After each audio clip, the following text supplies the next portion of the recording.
Bonsoir à toutes et à tous, bienvenue dans l'Actu Vue du campus chaque mardi soir à partir de 18h45. Bonsoir Mickaël. Bonsoir Julien. Notre invité ce soir, Laurent Bourquin, bonsoir.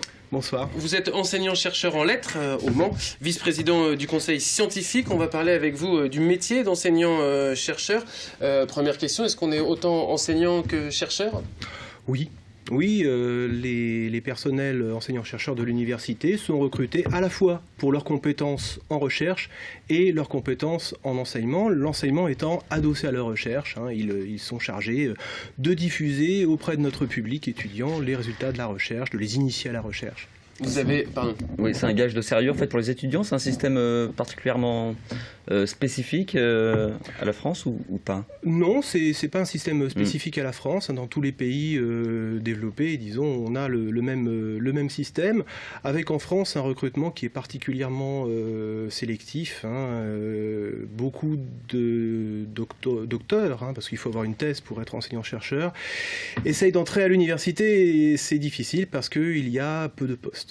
Et en fait, il faut un double cursus. Il faut un cursus de recherche, donc passer un doctorat. Puis à côté de ça, il faut passer l'agrégation en fait, pour être habilité à enseigner, non? Pas forcément. Dans certaines disciplines, la mienne par exemple, en lettres, en histoire, en anglais, etc., l'agrégation reste un facteur important. En droit, en médecine, il faut même l'agrégation du supérieur, qui est une agrégation encore particulière.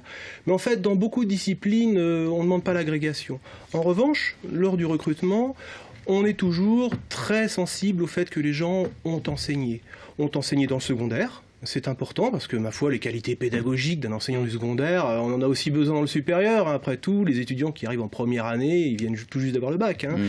Et puis d'avoir enseigné un petit peu dans le supérieur, de s'être frotté à ce public étudiant qui ensuite sera leur public, leur clientèle, j'allais dire. Vous parlez de pédagogie, mais en même temps, l'image qu'on a aussi du prof à l'université, c'est le prof derrière son bureau face à un amphi rempli de centaines d'étudiants, et puis la pédagogie, on l'oublie un peu, quoi, non? Oui, non, mais ça reste, il y en a encore, rassurez-moi, des comme ça. Ça reste un petit peu, bon, on va dire que c'est peut-être une question de génération, disons que la pédagogie à l'université a énormément évolué. C'est vrai qu'on a encore des cours magistraux en chaire, ça existe, et puis certains collègues le pratiquent, et ma foi, le cours magistral a ses vertus aussi, c'est-à-dire qu'on transmet assez rapidement toute une masse de connaissances. On essaie de le faire avec tact, en utilisant le tableau, en utilisant les moyens modernes, le PowerPoint, etc. Mais ça reste encore ça, pour une partie. Mais en fait, la grande majorité des enseignements, ce sont des travaux dirigés, ce sont des travaux pratiques, où là, on travaille en petits groupes. Je crois qu'il faut vraiment balayer l'image de l'université, usine, avec ces amphis bondés qu'on a connus à une certaine époque, où les gens étaient assis par terre. C'est terminé tout ça. Maintenant, on travaille vraiment dans de petits groupes, dans des classes. C'est pas plus gros qu'une classe, finalement. C'est même parfois plus petit, c'est une trentaine d'étudiants. Dans le côté enseignant-chercheur, on voit bien la finalité de l'enseignement qui est de transmettre des connaissances, comme vous l'avez dit.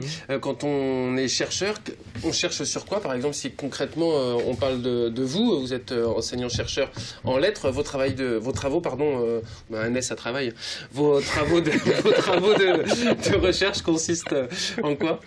Donc moi je suis historien en fait, je suis pas en lettres, je suis historien, donc moi je travaille sur de l'archive. Donc alors c'est le travail de recherche des enseignants-chercheurs comme moi en sciences humaines est différent de ce qui se passe en sciences exactes, en sciences dures si vous voulez. En sciences humaines, on va souvent travailler à l'extérieur des murs de l'université. Les géographes vont travailler sur le terrain, les historiens vont travailler en archives, les littéraires vont travailler sur des œuvres littéraires. Bon. Alors qu'en sciences exactes, bien souvent, dans les disciplines expérimentales, physique, chimie ou bien sciences de la vie, ils travaillent vraiment dans l'enceinte de l'université, sur des manips, sur leur matériel, sur des machines qui sont en laboratoire. Donc le quotidien de l'enseignant-chercheur n'est pas le même selon sa discipline. Et votre finalité à vous en histoire, sur vos recherches, quelle est-elle? C'est de faire progresser les connaissances. D'une façon générale, c'est de connaître notre passé pour mieux le comprendre. Et ma foi, quand on comprend bien notre passé, on comprend un peu mieux le temps présent. Est-ce qu'il y a une différence de traitement entre les chercheurs de sciences exactes et les chercheurs de sciences humaines? De traitement par... je sais pas, les sciences exactes peuvent avoir une rentabilité immédiate, une recherche. Il y a des partenariats beaucoup plus simples avec le privé. Est-ce que ça, dans le quotidien, ça change les choses pour les chercheurs et les enseignants? Non, franchement non. Les enseignants-chercheurs en sciences exactes, c'est vrai, intéressent beaucoup les partenaires du monde économique, les industriels en particulier, parce qu'ils leur apportent des réponses à leurs questionnements en recherche et développement, quand ils ont un problème, en acoustique, en matériaux, etc. Ils peuvent y répondre, c'est vrai, et donc tout de suite on voit l'impact en termes de création d'emplois, en termes d'implantation des entreprises sur le territoire.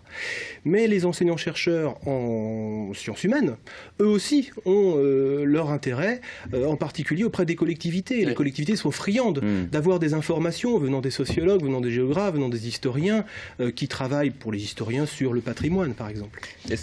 Oui, je vais vous parler de votre métier, en tout cas avec passion.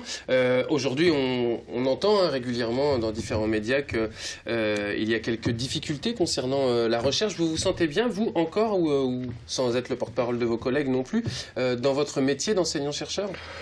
C'est le plus beau métier du monde. Non, c'est animateur. Voilà, à part être animateur journaliste. Non, c'est clair. Maintenant, c'est vrai que comme dans beaucoup de métiers, il y a des difficultés qui sont d'ordre financier. On en entend beaucoup parler dans la presse. C'est vrai que on a des soucis parce que on est dans une crise économique qui touche tout le monde, qui touche aussi les universités publiques et face auxquelles il faut absolument réagir. C'est certain. Donc oui, il y a une angoisse, il y a une anxiété des enseignants-chercheurs, c'est certain, et aussi du personnel administratif de l'université. La question sous-jacente, c'est... Pardon, Michael. Oui, mais c'est les finances de l'université permettent-elles d'avoir des enseignants et des chercheurs en nombre et au niveau, quoi. En gros, c'est ça. Heureusement, oui.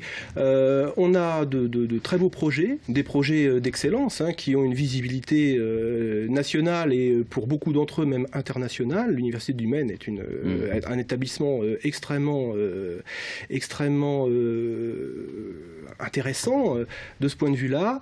Néanmoins, il faut qu'on soit très très vigilant. Et il faut sans arrêt que l'on fasse attention au niveau des finances, à l'intérêt de nos partenaires dans ce que nous faisons. C'est fondamental. Vous êtes jeune, y a-t-il des jeunes encore qui souhaitent être enseignants-chercheurs? Beaucoup. Oui. Beaucoup. Bon. Merci Laurent Bourquin d'être venu sur notre plateau pour nous parler de ce métier donc passionnant d'enseignant-chercheur. Merci à vous. Je vous remercie. Prochain numéro de l'Actu Vue du Campus, mardi prochain sur LMTV à 18h45. Dans un instant, le bocal local.